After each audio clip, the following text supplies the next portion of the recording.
नमस्ते दोस्तों। पार्ट 2 शुरू करने से पहले चलिए जल्दी से देख लेते हैं कि पार्ट 1 में क्या हुआ था। इस कहानी की लेखिका सुधा मूर्ति है, जो अपनी दादी, जिसको अवा बोलती थी, को उसके बहुत करीब थी। दादी जी को काशी यात्रा नाम की एक कन्नड़ उपन्यास उपन्यास था जो कि बहुत पसंद था, जो हर हफ्ते मैगजीन में आता था। क्योंकि दादी जी पढ़ी लिखी नहीं थी, इसलिए जब लेखिका बाहर जाती थी, जो दादी की पोती थी, वो कभी बाहर जाती थी तो दादी खुद कहानी नहीं पढ़ पाती थी और वह बहुत लाचार महसूस करती थी। एक बार जब लेखिका एक शादी से वापस आई तो उन्होंने देखा कि उनकी बहादुर और मुस्कुराती रहने वाली दादी जी रो रही थी। क्यों रो रही थी? तो तब उसने रात के समय उसने बताया कि मैं स्कूल में जाना चाहती थी, लेकिन उस समय लड़कियों को इतनी पढ़ने की इजाज़त नहीं थी, इस वजह से मैं स्कूल नहीं जा पाई।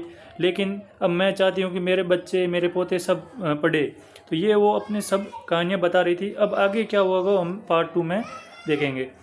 आई could not understand why my 62-year-old grandmother was telling me at 12-year-old the story of her life in the middle of the night। अब उसको लेखिका को बिल्कुल समझ नहीं आ रहा था कि एक 62 साल की औरत, मेरी 62 साल की जो मेरी दादी जी है, वो मुझे आधी रात के समय एक 12 साल की लड़की को ये सब क्यों बता रही है। But I knew I loved her immensely and there had to be some reason why she was talking to me. Immensely का मतलब होता है एक्सट्रीमली, मतलब बहुत ज़्यादा। लेकिन मैं उनसे बहुत ज़्यादा प्यार करती थी और मुझे पता था कि इसके पीछे कुछ ना कुछ रीज़न है कि आधी रात के समय ये सब मेरे से बातें कर रही। इसका मतलब इसके पीछे कोई ना कोई बात तो है। I looked at her face, मैंने उनकी चेहरों की तरफ देखा, मेरी दादी जी के चेहरे की तरफ देखा। It was unhappy and her eyes were field with tears, वो बहुत ज़्यादा उदास थी और उनकी आंखें आंसुओं से भरी हुई थी। She was a good looking lady who was usually always smiling, वो बहुत ही अच्छी औरत थी और हमेशा उनके चेहरे पर क्या रहती थी, मुस्कुराहट रहती थी। इवन टुडे, यहाँ तक कि आज भी, आई can not forget the worried expression on her face, यहाँ तक कि मेरे को आज तक कभी याद नहीं आया कि उसके चेहरे पर कभी चिंता हो, मतलब वो कभी भी मेरे को चिंतित नज़र नहीं आई। I leaned forward and held her hand, मैं भी थोड़ा आगे की तरफ बढ़ी और उनके हाथ को पकड़ लिया। अव्वा डोंट क्राई, फिर वो बोली दादी रो मत, या फिर अम्मा, अव्वा का मतलब होता माँ, माँ रो मत। व्हाट इज़ द मैटर, बात क्या है। Can I help you in any way, क्या मैं तुम्हारी किसी प्रकार से मदद कर सकती हूँ।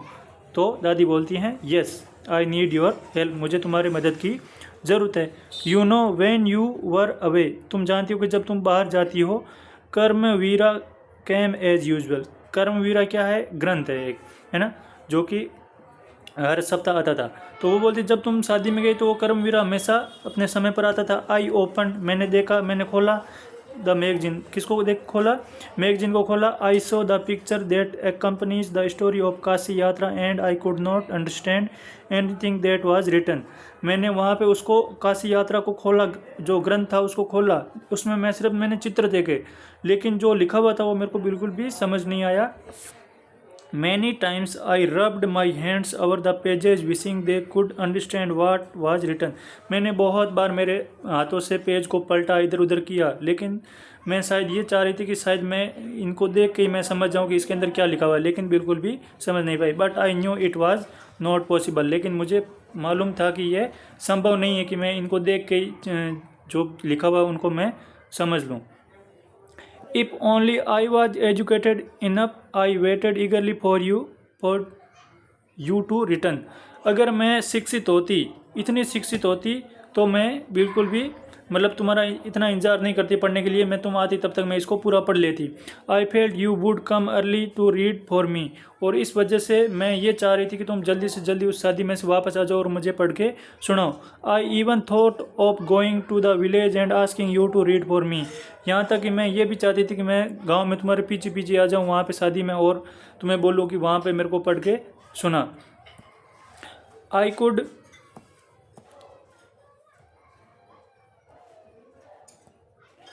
Have asked somebody in village but I was too embarrassed to do so, मेरे मन में ये भी इच्छा हुई कि मैं गांव में ही किसी को बोल दूं कि मेरे को पढ़ के सुना दो, लेकिन मेरे उसमें शर्म आ रही थी। I felt very dependent and helpless, और मुझे उस समय बिल्कुल भी ऐसा लग रहा था कि मैं स्वतंत्र होना चाहती हूँ और मैं, अब मुझे मतलब कोई भी मदद नहीं कर रहा है। We are well off but what use is money when I can not be independent, अब वो बोली कि ये इतना सारा पैसा किस काम का है जब मैं खुद स्वतंत्र नहीं हूँ, मतलब स्वतंत्र किस चीज़ में, पढ़ने में स्वतंत्र नहीं हूँ, मतलब मैं खुद कुछ भी नहीं पढ़ सकती हूँ, खुद से नहीं पढ़ सकती हूँ, तो ये इतना सारा पैसा हो मेरे किस काम का। I did not know what to answer, और मुझे बिल्कुल भी समझ नहीं आ रहा था कि इसका जवाब क्या दूँ। अब वह कंटिन्यूड, लेकिन जो माँ थी, जो दादी जी थी, वो लगातार बोले जा रही थी। लेखिका बोल रही थी कि दादी जी इतना कुछ बोल रही थी, लेकिन मेरे को पता समझ नहीं आ रहा था कि मैं इनका जवाब क्या दूँ।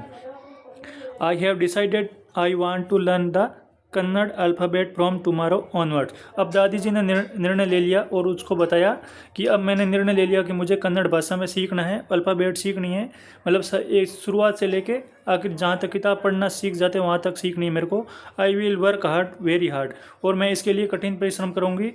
आई will keep Saraswati puja day during Dussehra as the deadline, और मुझे दशहरा आने तक सरस्वती पूजा करने से पहले मेरे को ये पढ़ना सीखना है। That day I should be able to read and novel on my own, और उन्होंने ये निश्चय कर लिया कि अगला जब दशहरा आएगा तब तक मेरे को ग्रंथ पढ़ना आना चाहिए।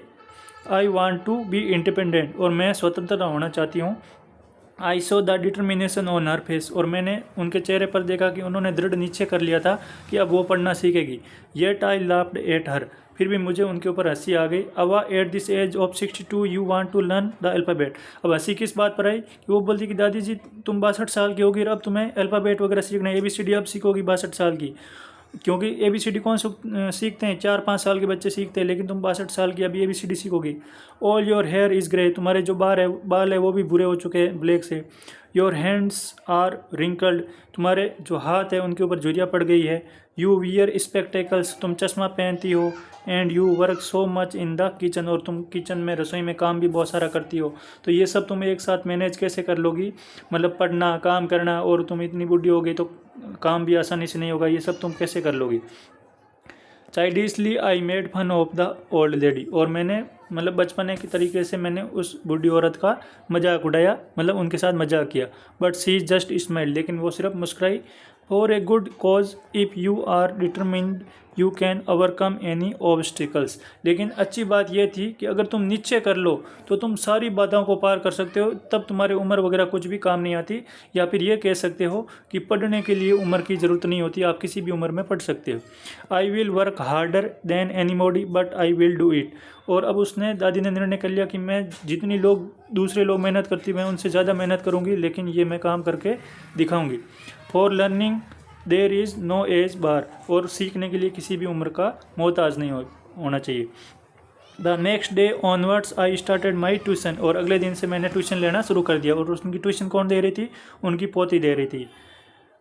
अवा वाज वंडरफुल स्टूडेंट, अब अवा कौन, दादी जी थी, वो बहुत ही अच्छी स्टूडेंट थी। The amount of homework did she was amazing, और जितना वो दिन में होमवर्क करती थी वो देख के आश्चर्यचकित हो जाते थे कि 62 साल की औरत इतना अच्छा होमवर्क कर लेती थी। She would read, repeat, write and recite, वो क्या करती थी, बार बार पढ़ती थी, रिपीट करती थी, बार बार लिखती थी, बार बार उसका रिवीजन करती थी। I was her only teacher and she was my first student, अब मैं सिर्फ उनकी एकमात्र टीचर थी और वो मेरी पहली छात्र थी। Little did I know then that one day I would become the teacher in computer science and teach hundreds of student, और इससे मेरे को एहसास हो गया कि एक दिन मैं भी कंप्यूटर साइंस की एक टीचर बनूंगी और सैकड़ों बच्चों को पढ़ाऊंगी। The Dussehra festival came as usual, अब दशहरा का जो त्यौहार था वो आ गया। Secretly I bought Kashi Yatra which had been published as the novel by the time, और उस समय जब जो काशी यात्रा पब्लिश हुई थी वो मैंने खरीद के रखी थी। My grandmother called me, मेरी दादी जी ने मुझे बुलाया। To the puja place and made me sit down on a stool, मेरी दादी जी ने मेरे को कहाँ बुलाया, पूजा की जो स्थान था वहाँ पे बुलाया और मेरे को बोला कि स्टूल के ऊपर बैठ जाओ। सी gave me a gift of frock materials, और दादी जी ने मेरे को एक फ्रॉक का गिफ्ट दिया, मतलब कपड़ा दिया। Then she did something an unusual, फिर उन्होंने एक ऐसा काम कर दिया जो अनयूजुअल था। अनयूजुअल का मतलब ऐसी जिसकी अपेक्षा आप नहीं करते हो। She bent down and touched my feet, वो नीचे झुकी और उन्होंने मेरे पैर छुए। अब 62 साल की औरत ने एक 12 साल की बच्ची के पैर छुए तो ये थोड़ी अजीब बात थी।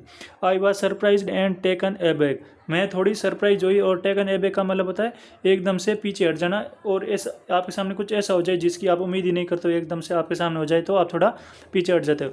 Elders never touch the feet of youngster, क्योंकि जो बड़े लोग होते हैं वो छोटे लोगों के कभी पैर नहीं छूते हैं। We have always touch the feet of God, हमें हमेशा पैर किसके छूने चाहिए? भगवान के छूने चाहिए, बड़ों के छूने चाहिए, एल्डर्स के एंड टीचर्स और गुरुओं के छूने चाहिए। We consider that as a mark of respect, ये हम किस लिए करते हैं? उनकी सम्मान में करते हैं। It is great tradition but today the reverse had happened, ये एक बहुत ही अच्छी संस्कृति है कि बड़ों के पैर छूना, लेकिन ये तो यहाँ पे तो उल्टा हो रहा है, बड़ा छोटा के पैर छू रहा है। इट वॉज नॉट करेक्ट, और यह बिल्कुल भी सही बात नहीं है। सी सेड, उन्होंने कहा, I am touching the feet of a teacher, तो दादी जी ने कहा मैं किसी छोटे बड़े का थोड़ी पैर छू रही हूँ, मैं तो एक मेरे टीचर का पैर छू रही हूँ, और टीचर का पैर छूना अच्छी बात है। नॉट माई ग्रैंड डॉटर, ना कि मेरी पोती के पैर छू रही हूँ। A teacher who taught me so well, और वो टीचर जिन्होंने मेरे को बहुत अच्छे से पढ़ाया है। With so much of affection that I can read any novel confidently in such short period, और इतना अच्छे से पढ़ाया है कि अब मैं कोई भी ग्रंथ बहुत ही कम टाइम में पूरी पढ़ लेती हूँ। नाउ आई एम इंडिपेंडेंट, और अब मैं क्या हूँ? आज़ाद हूँ। It is my duty to respect the teacher, और ये मेरा कर्तव्य है कि मैं अपने टीचर का रिस्पेक्ट करूँ। It is not written in our scripture that teacher should be respected, और ये हमारे बिल्कुल भी संस्कारों में नहीं है कि, और ये हमारे शास्त्रों में नहीं लिखा हुआ है कि किसी भी टीचर के पैर नहीं छूने चाहिए। Irrespective of the gender and age, चाहे उनकी, ये नहीं देखना चाहिए कि टीचर का क्या जेंडर है, मतलब कौन से लिंग से है, स्त्री है कि पुरुष है, या फिर उनकी उम्र क्या है, ये नहीं देखना चाहिए। बस ये लिखा हुआ है कि हमारे शिक्षक के जो पैर छूने चाहिए। आई डिड रिटर्न हर नमस्कार to her by touching her feet and gave my gift to first student, और मैंने उन्हीं को ये नमस्कार किया है, मतलब मैंने अपने टीचर को टच किया है और उनके पैर छुए और उनको वापस रिटर्न गिफ्ट दिया है। She opened it and read immediately the title Kashi Yatra by Triveni and the publisher name, और फिर मैंने एकदम से क्या ओपन की, जब उसने वापस रिटर्न गिफ्ट में क्या दी थी, वो काशी यात्रा वाली, उस पोती ने वापस रिटर्न गिफ्ट में क्या दी, वो जो काशी यात्रा वाली जो नॉवल थी वो उस दादी जी को गिफ्ट की। तो उसने हाथों हाथ खोली और उसको पूरा मतलब पूरा स्टार्टिंग से उसको पढ़ लिया। I knew then the date my student had passed with flying colours, और फिर उसके बाद से सुधा मूर्ति बोलती हैं कि मेरी जो स्टूडेंट थी, जो उनकी दादी जी थी, वो अब मतलब उड़ रही थी, मतलब वो इतना पढ़ना सीख गई थी कि अब वो सारी ग्रंथ अपने आप पढ़ सकती थी। सुधा मूर्ति की अब ज़रूरत नहीं पड़ेगी, अपने पोती की पढ़ाने के लिए ज़रूरत नहीं पड़ेगी, अब वो पोती थी वो कहीं पर भी जा सकती थी। तो देखो लास्ट में थोड़ा सा डिस्टर्बेंस हुआ है, लेकिन मैंने आपको ये अच्छे से समझा दिया है। तो अगर आपको समझ में आया तो वीडियो को लाइक कर देना और चैनल को सब्सक्राइब कर देना। और आप अगर चाहते हो कि इसके मैं क्वेश्चन आंसर भी कराऊं तो आप मेरे को कमेंट में बता सकते हो कि इसके क्वेश्चन आंसर, और क्वेश्चन आंसर मैं इतने इजी वे में कराऊंगा कि आपको अच्छे से समझ में आ जाएंगे और साथ साथ में याद ही हो जाएंगे। धन्यवाद।